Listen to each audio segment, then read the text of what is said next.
Hello friends, मेरा नाम नदीम हैदर है और इस वीडियो में हम कंटिन्यू करेंगे एविडेंस एक्ट के अंदर चैप्टर 10 को, जो कि आपका डील करता है एग्जामिनेशन ऑफ विटनेसेस से रिलेटेड। इस वीडियो में हम देखेंगे एग्जामिनेशन इन चीफ,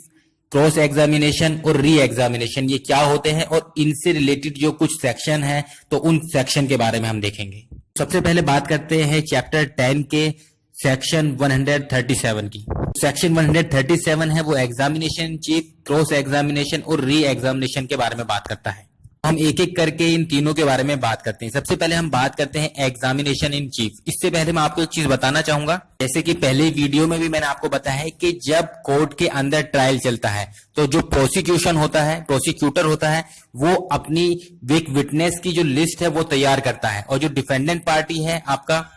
एक्यूज की साइड की पार्टी, वो भी अपना जो है एक विटनेस की जो लिस्ट है वो तैयार करती है कि कौन कौन से विटनेस जो है वो कोर्ट में पेश करेगा। या फिर कोई भी जो पार्टी है, दोनों पार्टियों के द्वारा या जितनी भी पार्टी है पार्टीज के द्वारा एक लिस्ट तैयार की जाती है अपने अपने विटनेस की, जो कोर्ट में पेश की जाएगी। एग्जाम्पल के तौर पे अगर बात करें, सपोज करिए आपके और मेरे बीच में कोई केस चल रहा है, कोई डिस्प्यूट चल रहा है। अब आप भी अपने विटनेस की एक लिस्ट तैयार करते हैं, मैं भी जो मेरे विटनेस जो मैं पेश करना चाहता हूं जिन पर्सन को एज ए विटनेस, तो उनकी एक लिस्ट तैयार करता हूं। तो ट्रायल जब स्टार्ट होगा तो ट्रायल के टाइम पर मैं सपोज करिए अपनी तरफ से अपना पहला विटनेस जो है कोर्ट में पेश करता हूं। अब उस विटनेस को एग्जामिन करने के लिए कोर्ट पे मैं उससे कहूंगा कि वो सारी चीजें बताए कि जो भी इस डिस्प्यूट से या उस केस से या उस ऑफेंस से रिलेटेड है। मेरे द्वारा जो विटनेस बुलाया गया है, जो मेरी तरफ से विटनेस आया है, वो सारी स्टोरी बताएगा, पर वो स्टोरी जो बताएगा वो रिलीवेंट स्टोरी बताएगा अपने वर्डों में। मतलब कि जो फैक्ट इन इश्यूज से रिलेटेड, जिस ऑफेंस से रिलेटेड या उस डिस्प्यूट से रिलेटेड जो भी चीज है, जो भी फैक्ट्स हैं, उन चीज से रिलेटेड जो रिलीवेंट है उससे, तो वो सारे फैक्ट्स, वो सारी चीजें, वो स्टोरी, वो कहानी बताएगा वो विटनेस अपनी लैंग्वेज में, अपनी जुबान में। इसको ही एग्जामिनेशन इन चीफ कहा जाता है। मतलब कि विटनेस को जिस पार्टी के द्वारा बुलाया जाता है वो ही एग्जामिनेशन इन चीफ कहलाया जाता है। अगर आप अपना विटनेस बुलाते हैं, जो आपने लिस्ट बनाई है, आप उसमें से कोई भी अपना विटनेस बुलाते हैं तो वो भी एग्जामिनेशन इन चीफ होगा। जैसे कि मैंने आपको बताया कि एग्जामिनेशन इन चीफ में जो रिलीवेंट फैक्ट हैं वो बताए जाते हैं उस विटनेस के द्वारा। पर अगर कोर्ट चाहे तो कोर्ट की डिस्क्रिशन पावर है कि वो उन फैक्ट से रिलेटेड जो रिलीवेंट फैक्ट नहीं है उनसे अलावा भी कुछ चीज पूछना चाहे तो पूछ सकता है। अब बात करते हैं आगे। सपोज करिए मैंने जो, मतलब कि उसी एग्जांपल को हम आगे लेके चलते हैं। जो विटनेस मैंने बुलाया था वो एक स्टोरी बताता है, रिलीवेंट जो स्टोरी है उसको, चीज को बताता है अपनी लैंग्वेज के अंदर। ये एग्जामिनेशन इन चीफ है। अब क्या है, इसके बाद क्या है कि आप जो अपोजिट पार्टी है, मतलब कि आप अब मेरे जो दोबारा बुलाए गए विटनेस से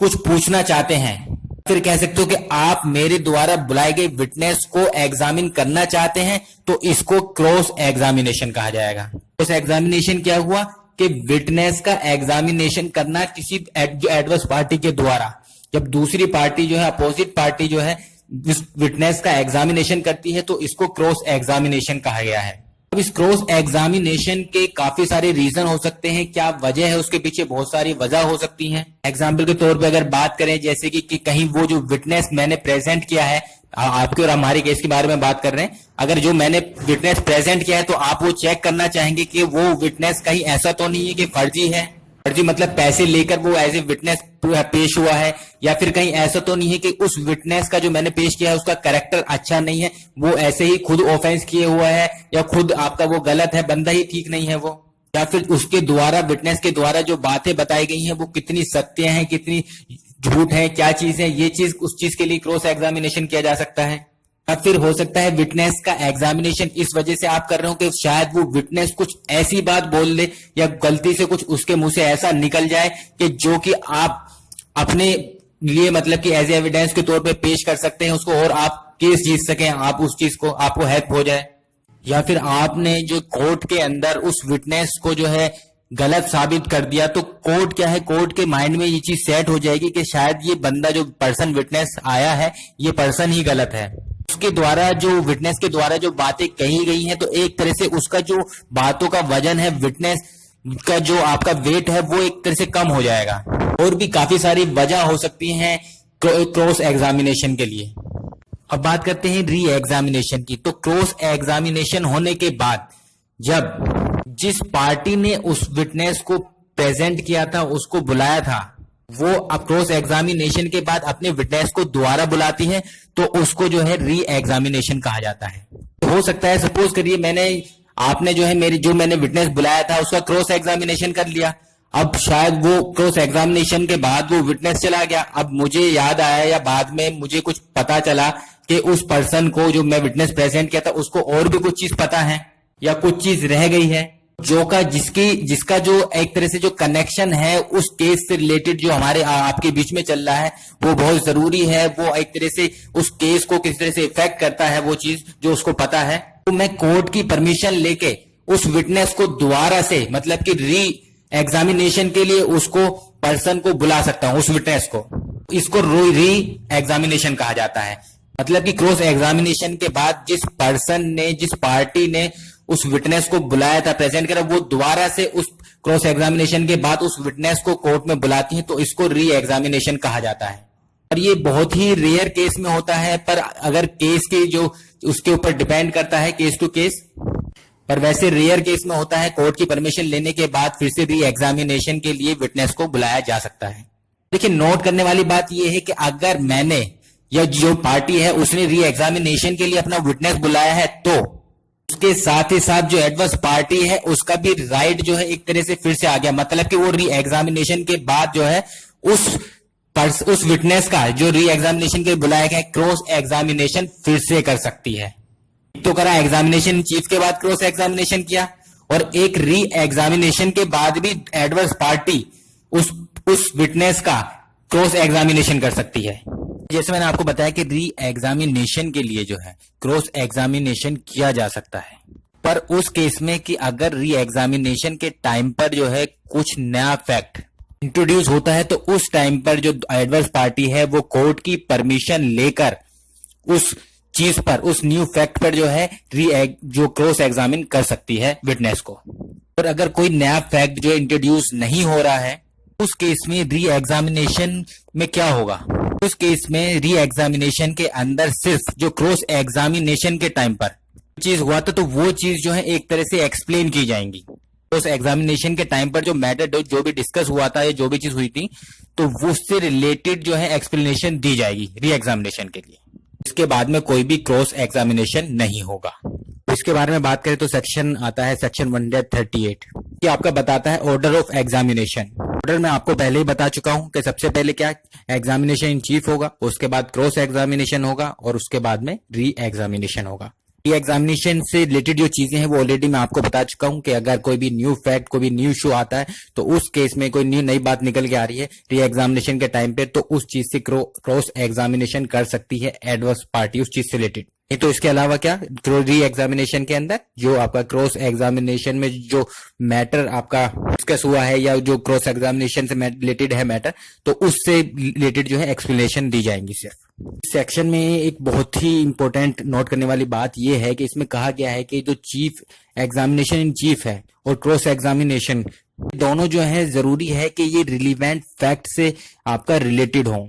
एग्जामिनेशन चीफ में जो पूछा गया है और आपका क्रॉस एग्जामिनेशन में जो पूछा गया है, तो वो आपका रिलीवेंट फैक्ट से रिलेटेड होना चाहिए। कि यहाँ पर कहा गया है कि क्रॉस एग्जामिनेशन में जो विटनेस है उससे जो आपका चीजें पूछी जा रही है, वो जरूरी नहीं है कि वो सिर्फ आपका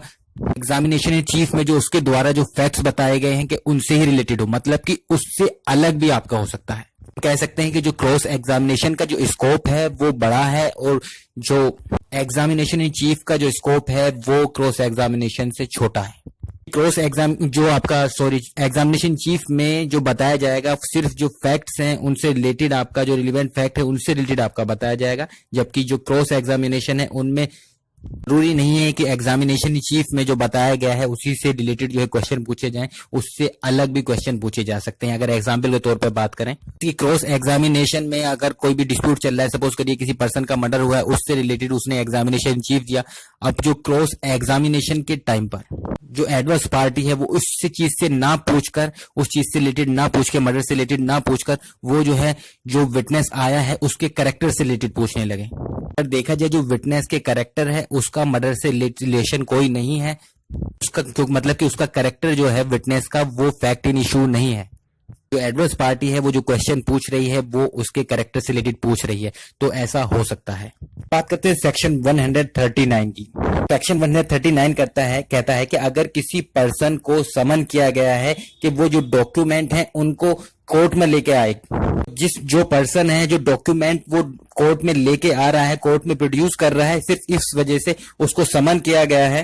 डॉक्यूमेंट लाने की वजह से उस पर्सन को हम विटनेस नहीं बना देंगे। मतलब ये दूसरी पार्टी ऐसा नहीं है कि उससे क्रॉस एग्जामिनेशन करना स्टार्ट कर दे। दूसरी पार्टी क्रॉस एग्जामिनेशन कब कर सकती है? तभी कर सकती है कि अगर उस पर्सन को एज ए विटनेस के तौर पर कोर्ट में पेश किया गया है, तभी क्रॉस एग्जामिनेशन किया जा सकता है एडवर्स पार्टी के द्वारा। अगर सिर्फ वो डॉक्यूमेंट लेके आ रहा है इसलिए समन किया गया है उसको कि डॉक्यूमेंट प्रोड्यूस करने के लिए, तो उसका क्रॉस एग्जामिनेशन नहीं किया जा सकता और उसको विटनेस भी नहीं बनाया जाएगा, विटनेस भी नहीं माना जाएगा। अब बात करते हैं सेक्शन 140 की। जो सेक्शन 140 है वो बात करता है विटनेसेस टू करेक्टर। मतलब अगर पार्टी किसी ऐसे विटनेस को आपका प्रेजेंट कर रही है कि जो किसी के पर्सन के मतलब जो दूसरी पार्टी है या किसी पर्सन के करेक्टर के बारे में बताने के लिए आ रहा है, जब किसी पर्सन का जो या पार्टी का जो अपोजिट पार्टी है उसके करेक्टर बताने के लिए कोई विटनेस अगर प्रेजेंट किया है,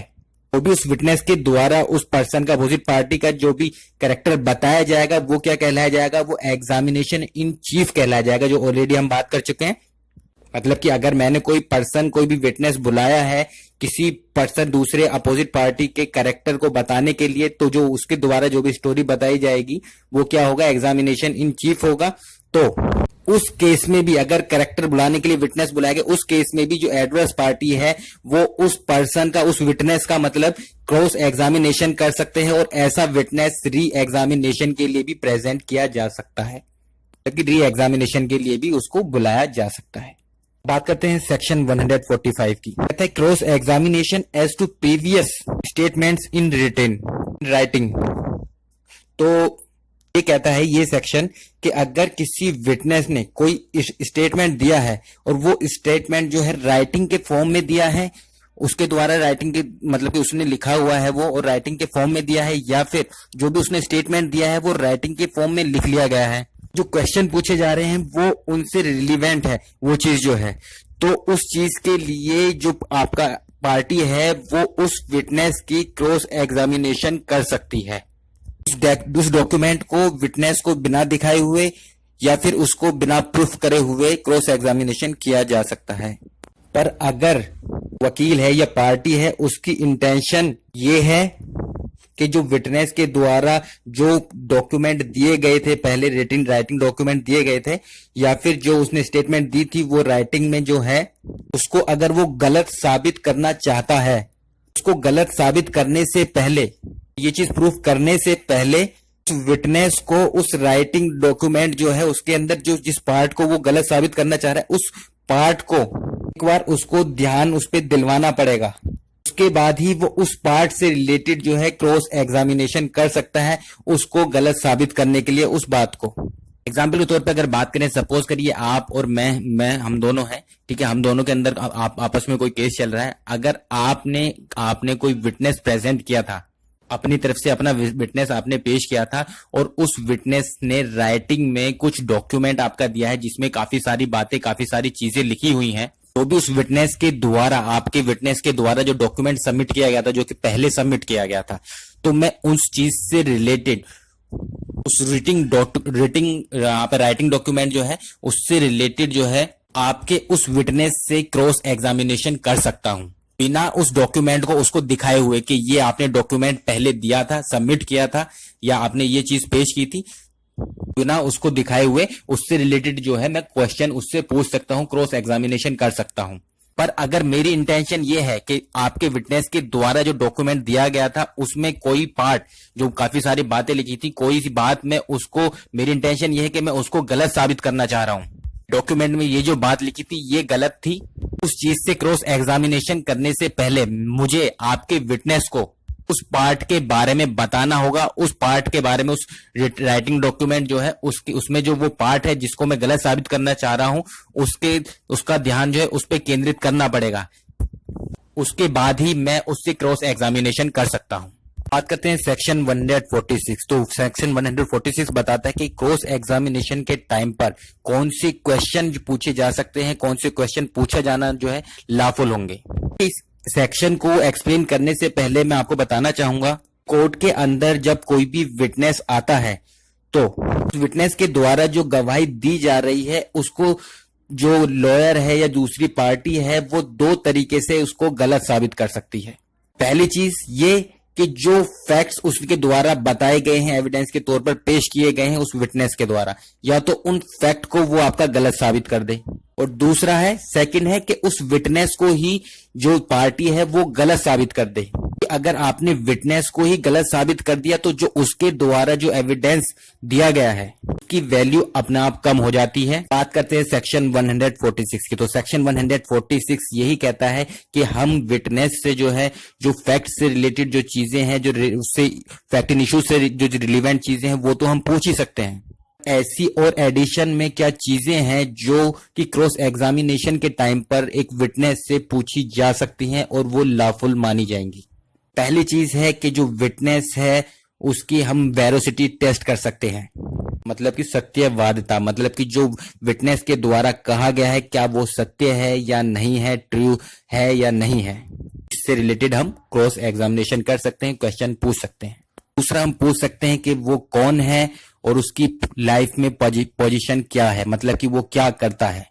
चीज का भी केस पर बहुत इफेक्ट पड़ता है। एग्जाम्पल के तौर पर अगर बात करें, सपोज करिए कोई पर्सन है, वो महीने की उसकी जो एनुअल इनकम है वो 15,000 रुपए है, पर उसकी जो प्रॉपर्टी है वो 50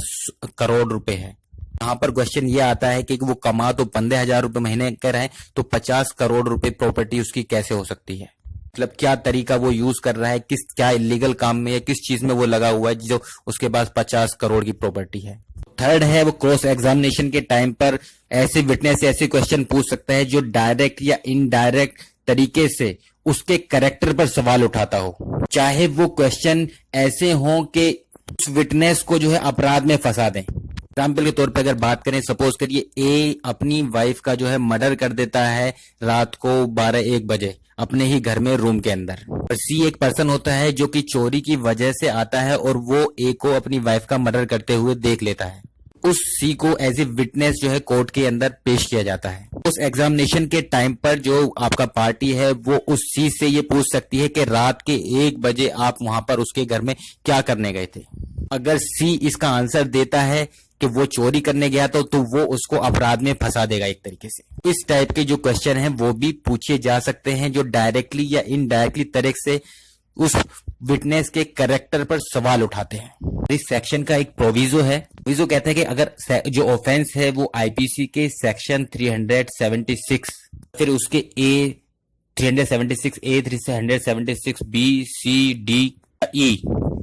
या फिर इस ऑफेंस का अटेम्प्ट किया गया है, सारे सेक्शन हैं या इन सारे सेक्शनों में से किसी भी सेक्शन का जो है उसको अटेम्प्ट करने की कोशिश की गई है, सारे सेक्शन है ये आपके रेप से रिलेटेड हैं। ऐसे ऑफेंस में अगर मतलब कि जो कंसेंट है, कंसेंट पर सवाल उठता है, सेक्सुअल रिलेशन जो बने हैं वो उसकी मर्जी से बने, उसकी सहमति से बने, आपसी सहमति से या नहीं बने, अगर क्वेश्चन ये आता है इस चीज को लेकर ना तो कोई किसी तरह का एविडेंस दिया जा सकता है और ना ही कोई क्रॉस एग्जामिनेशन किया जा सकता है इस चीज से रिलेटेड। विक्टिम है उसके जनरल इमोरल कैरेक्टर के बारे में या फिर उसके प्रीवियस सेक्सुअल आपके रिलेशन के बारे में या फिर उसकी कंसेंट से रिलेटेड किसी भी तरह का आपका एविडेंस पेश नहीं किया जा सकता और ना ही कोई क्रॉस एग्जामिनेशन किया जा सकता है उससे। एक तरह से एक्सेप्शन है इस सेक्शन का। बात करते हैं सेक्शन 147 की। 147 कहता है कि कब एक विटनेस को कोर्ट जो है कंपेल कर सकता है आंसर देने के लिए, मतलब उसको मजबूर कर सकता है, विवश कर सकता है उस आंसर देने के लिए। इस सेक्शन पे आपका सेक्शन 132 का जो प्रोविजन है वो अप्लाई होगा। सेक्शन 132 में क्या है वो हम देख लेते हैं। सेक्शन 132 में है कि कोई विटनेस ये एक्सक्यूज नहीं बनाएगा कि अगर उसने इस चीज का आंसर दिया, इस क्वेश्चन का आंसर दिया तो वो खुद किसी अपराध में फंस जाएगा। इस वजह से वो जो है ऐसा नहीं कि बच जाए उसको आंसर देने से। जैसे कि मैंने अभी आपको कुछ देर पहले एक एग्जाम्पल दिया था जिसमें कि मर्डर वाला केस था कि हस्बैंड अपनी वाइफ को मार देता है और एक पर्सन जो है चोरी करने जाता है रात को। इस केस में अगर कोर्ट जो है उसको क्वेश्चन अगर कोई करता है, मतलब कि जो पार्टी है क्वेश्चन करती है, तो अगर वो बताता है कि वो क्या करने गया था रात को इतने बजे उनके घर पर, वो खुद एक अपराध में फंस जाएगा। तो कोर्ट चाहे तो उस पर्सन को जो है कंपेल कर सकती है इस चीज के लिए कि आप इस चीज का आंसर दीजिए। सेक्शन 132 का जो प्रोविजो है वो कहता है कि अगर कोर्ट जो है उस पर्सन को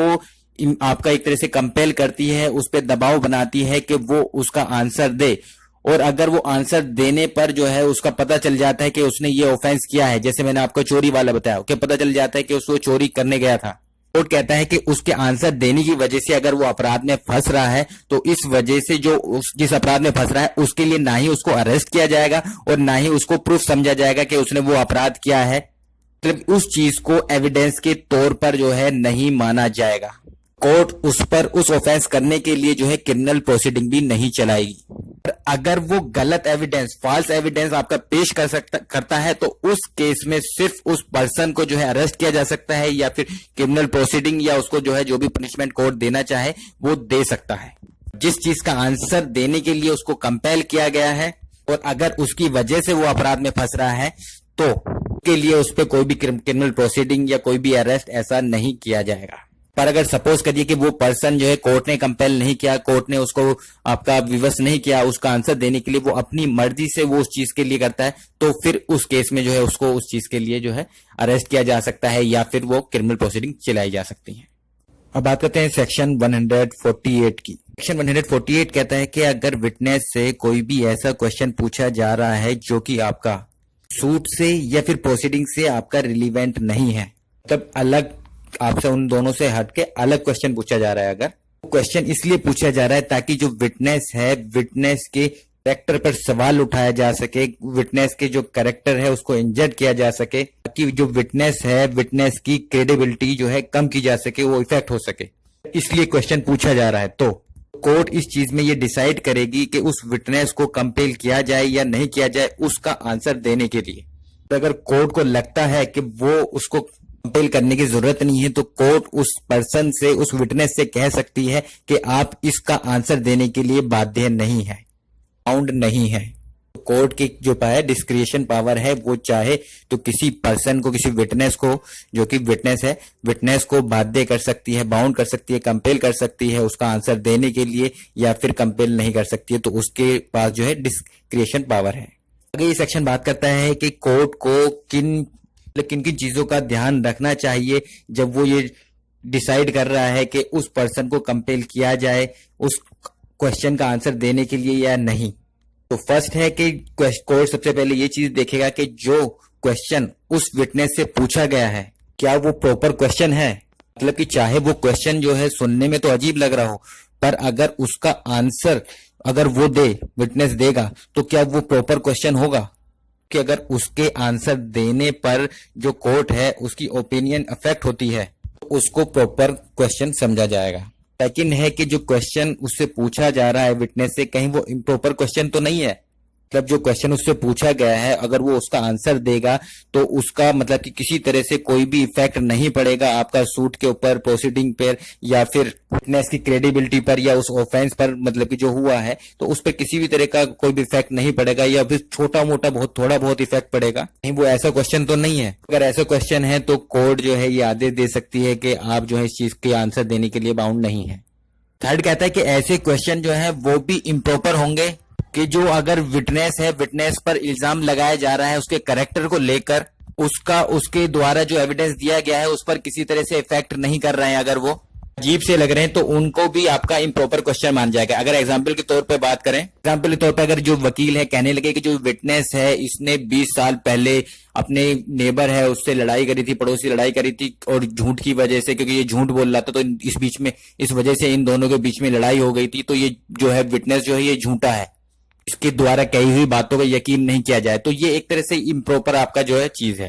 तो फोर्थ पॉइंट है कि जो न्यायालय है, जो कोर्ट है, उस चीज पर सोच सकता है कि अगर किसी क्वेश्चन का आंसर देने के लिए जो विटनेस है वो मना कर देता है, इनकार कर देता है, रिफ्यूज कर देता है, उस केस में अगर वो विटनेस उस क्वेश्चन का अगर आंसर देता तो किसी तरह का इफेक्ट पड़ेगा या उसका आंसर का कुछ आपका असर पड़ सकता है केस पे या नहीं, तो ये चीज इसके बारे में भी वो सोच सकता है। वहां पर भी कोर्ट अपना माइंड अप्लाई कर सकता है और उसके अकॉर्डिंग जो है वो डिसीजन दे सकता है कि उस पर्सन को आपका मतलब कंपेल करना है या नहीं करना है आंसर देने के लिए। तो इस वीडियो में इतना ही। Thank you. हेलो फ्रेंड्स, मेरा नाम नदीम हैदर।